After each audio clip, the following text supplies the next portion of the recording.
Hello students. तो आज का हमारा जो वीडियो होने वाला है वो होने वाला है लूप्स के ऊपर कि हम लूप्स को किस तरीके से यूज करते हैं और क्यों यूज करते हैं।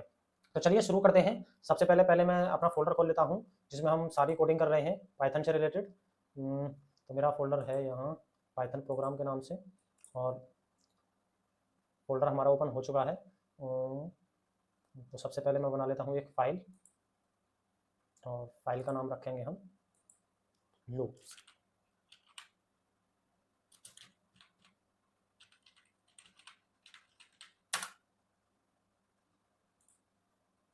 इसको मैं यहाँ से क्लियर करते हैं, थोड़ा जूम कर देता हूँ जो आपको क्लियर, इसको मैंने कर दिया है जूम जो आपको क्लियर विजिबल हो।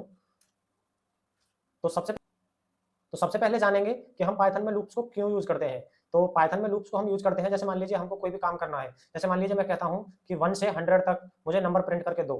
तो आप क्या करोगे, प्रिंट और यहाँ पे लिख दोगे 1 और प्रिंट 2 प्रिंट 3। तो इस तरीके से आप 100 तक लिखोगे और 100 नंबर प्रिंट हो जाएंगे। मैं 100 तक नहीं लिखने वाला हूँ क्योंकि बहुत टाइम लग जाएगा।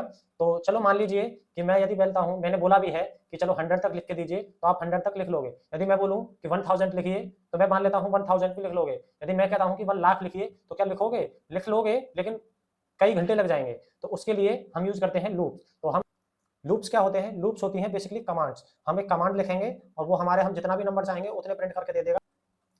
तो पाइथन में 2 टाइप्स के लूप होते हैं, फॉर लूप और वाइल लूप। तो ज्यादातर फॉर लूप का ही यूज होता है, ऐसा नहीं है कि वाइल लूप का यूज नहीं होता, वाइल लूप का भी यूज होता है। तो हम दोनों लूप्स देखेंगे। तो चलिए अब मैं थोड़ा लूप्स आपको प्रैक्टिकली समझाता हूँ। तो सबसे पहले मैं एक वेरिएबल बना लेता हूँ, जैसे मान लीजिए मैं कलर नाम से बना लेता हूँ और इसमें मैं एक स्ट्रिंग पास करूंगा, ग्रीन कर देता हूँ, ग्रीन। तो मैंने एक वेरिएबल बनाया है और इसमें एक स्ट्रिंग पास की है ग्रीन। तो अब मेरे को जो ये ग्रीन है इसके जो जितने भी इसमें लेटर हैं वो मेरे को सारे के सारे एक्सेस करने हैं। तो उसके लिए मैं क्या करूंगा, सबसे पहले एक फॉर लूप लगाऊंगा, फॉर आई इन कलर्स। तो मैंने क्या किया है, एक लूप चलाया है कलर्स में और इसको मैं यहाँ कॉलन लगा के बंद करूंगा और एंटर करूंगा। तो हम आ गए हैं अपने लूप के अंदर। तो हम मेरे को क्या चाहिए, लूप चलेगा जी से स्टार्ट होगा और एन तक चलेगा। तो पहले आई में क्या होगा, जी होगा, फिर दोबारा जब जाएगा तो क्या होगा, आर होगा। तो फिर हम प्रिंट क्या कराएंगे, अपनी आई को। तो प्रिंट और मैं यहाँ पे कर दूंगा आई।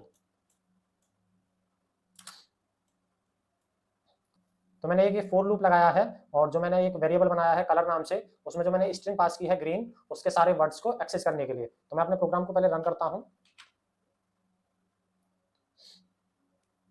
ये देखिए, तो मेरे को सारे एलिमेंट्स जो है वो मिल गए हैं, पहले जी, आर, फिर डबल ई और एन। तो इस तरीके से हम फॉर लूप लगाते हैं। और मैंने अभी आपको लिस्ट नहीं पढ़ाई है, लेकिन मैं थोड़ा सा आपको बता देता हूँ। जैसे मैं यहाँ पे स्ट्रिंग ना लेके एक लिस्ट ले लेता हूँ। तो लिस्ट जो हम लेते हैं वो लेते हैं हम अपने स्क्वायर ब्रैकेट्स में। तो मैं यहाँ पे मान लीजिए कोई भी कलर पास कर देता हूँ, ग्रीन ही कर देता हूँ, ग्रीन। और दूसरा कलर ले लेता हूँ रेड, तीसरा ले लेता हूँ मैं कुछ भी ब्लैक ले लेता हूँ, ब्लैक।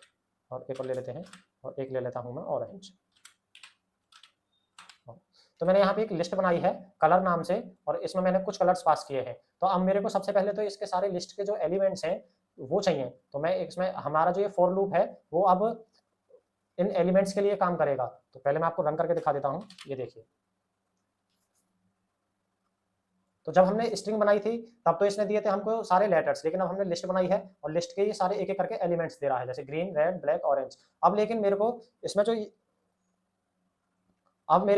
ये ग्रीन, रेड, ब्लैक, ऑरेंज इसने ये तो दे दिए हैं, लेकिन मेरे को सारे एलिमेंट्स में जितने भी लेटर हैं उनको भी चाहिए। जैसे मैंने पहले ग्रीन को लिखा था जी, आर, डबल एन, अलग अलग। तो उसके लिए हम एक और फॉर लूप लगाएंगे, उसको बोलेंगे हम नेस्टेड फॉर लूप। तो इस फॉर लूप के अंदर एक और फॉर लूप लगाएंगे, फॉर। और यहाँ पे हम आई नहीं लिखेंगे, कुछ और भी लिख सकते हैं। जैसे मान लीजिए मैं जे लिखता हूँ, जे इन आई। और मैं यहाँ पे प्रिंट कराऊंगा किसको, जे को। तो थोड़ा मैं समझा देता हूँ कि अब ये कोड क्या करेगा। जैसे हमारा फॉर लूप चालू होगा, फॉर आई, तो सबसे पहले आई में आएगा ग्रीन। तो ये पहले ग्रीन को प्रिंट करेगा, फिर इसके अंदर जाएगा, फिर जे किसके लिए काम कर रहा है, आई के लिए। तो आई हमारी, आई में क्या है, सबसे पहले ग्रीन है। तो उसके सारे एलिमेंट्स को प्रिंट करेगा, फिर हमारा इस वाले फॉर लूप में चला जाएगा। उसके बाद में फिर रेड को लाएगा, आई में आ जाएगा हमारा रेड, और फिर आई में हमारा रेड है तो जो ये हमने नेस्टेड वाला फॉर लूप लगाया है वो हमारे रेड के उसको लेटर्स को प्रिंट करेगा। तो मैं आपको रन करके दिखाता हूँ। तो ये देखिए, सबसे पहले हमारा ग्रीन प्रिंट हुआ, फिर उसके बाद में हमारा जो ग्रीन है उसके एक एक करके लेटर प्रिंट हो गए। तो ब्लैक के, ऑरेंज के सारे जो लेटर्स हैं वो प्रिंट हुए हैं। तो इस तरीके से हमारा फॉर लूप काम करता है। तो अब मैं आपको बताऊंगा रेंज फंक्शन का यूज, कि हम पाइथन में रेंज फंक्शन का यूज किस तरीके से करते हैं लूप्स के द्वारा। तो जैसे मान लीजिए मेरे को जो है 1 से 10 तक नंबर प्रिंट कराने हैं, तो उसको मैं प्रिंट कराऊंगा रेंज फंक्शन के थ्रू। तो सबसे पहले मैं एक लूप चलाऊंगा, फॉर आई इन रेंज, और मैंने यहाँ पे लिख दिया है फॉर आई इन रेंज। अब मेरे को जो रेंज में वैल्यू पास करनी है वो, जैसे मान लीजिए मेरे को 10 तक प्रिंट कराने हैं, तो मैं यहाँ पे लिखूंगा 11। यदि मेरे को 9 तक प्रिंट कराने होते तो मैं यहाँ पे लिखता 10। तो मेरे को 10 तक प्रिंट कराने हैं, तो मैंने यहाँ पे जो रेंज की जो मैंने रेंज की वैल्यू है वो दी है 11, और मैं यहाँ पे लगाऊंगा कॉलन और एंटर करूंगा और प्रिंट कर दूंगा किसको, अपने आई को।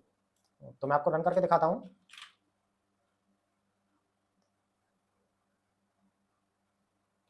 तो ये देखिए मेरे जो नंबर्स हैं 10 तक वो प्रिंट हो चुके हैं। ये देखिए, अब जैसे मान लीजिए इसमें 0 आई है, तो मेरे को 0 नहीं 1 से स्टार्ट करना है। तो उसके लिए हम करेंगे, तो हम यहाँ पे स्टार्टिंग वैल्यू भी दे सकते हैं कि हमको स्टार्ट कहाँ से करना है। जैसे 1 से स्टार्ट करना है तो 1 लिखेंगे और कॉमा से सेपरेट कर देंगे। तो अब ये हमको 1 से 10 तक नंबर देगा। तो अब देखिए मैं रन करके तो ये देखिए इसने अब हमको 0 नहीं दिया होगा, इसने जो है हमारा स्टार्टिंग जो पॉइंट किया है वो 1 से किया है। तो इस तरीके से हम अपने रेंज फंक्शन का यूज कर सकते हैं पाइथन में। तो इसको मैं करता हूँ कमेंट आउट।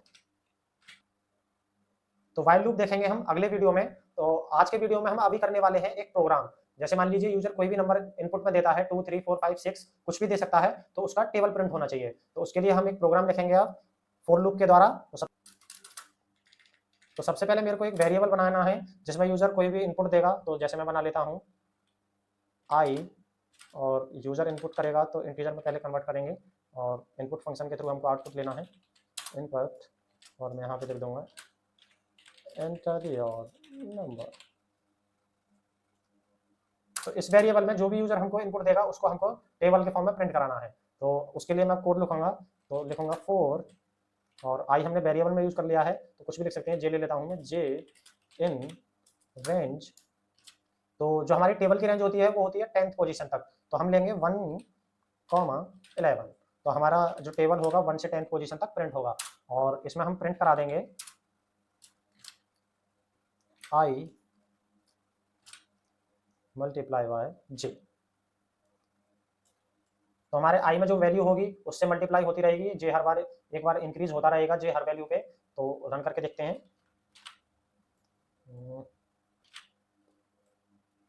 तो ये बोल रहा है एंटर योर नंबर। जैसे मैं मान लीजिए 5 एंटर करता हूँ, तो इसने 5 का टेबल हमको दे दिया है। ये देखिए 5 10 15 20, तो इसने हमको कम्प्लीटली 5 का टेबल दे दिया है। और कोई भी और भी नंबर ले सकते हैं दोबारा। जैसे मान लीजिए मैं लेता हूँ यहाँ पे 12, तो ये तो इसने हमको 12 का टेबल दे दिया है कम्प्लीटली। तो इस तरीके से हम कोई भी टेबल प्रिंट करा सकते हैं। तो आज के वीडियो में बस इतना ही, मिलते हैं अगले वीडियो में। Thank you.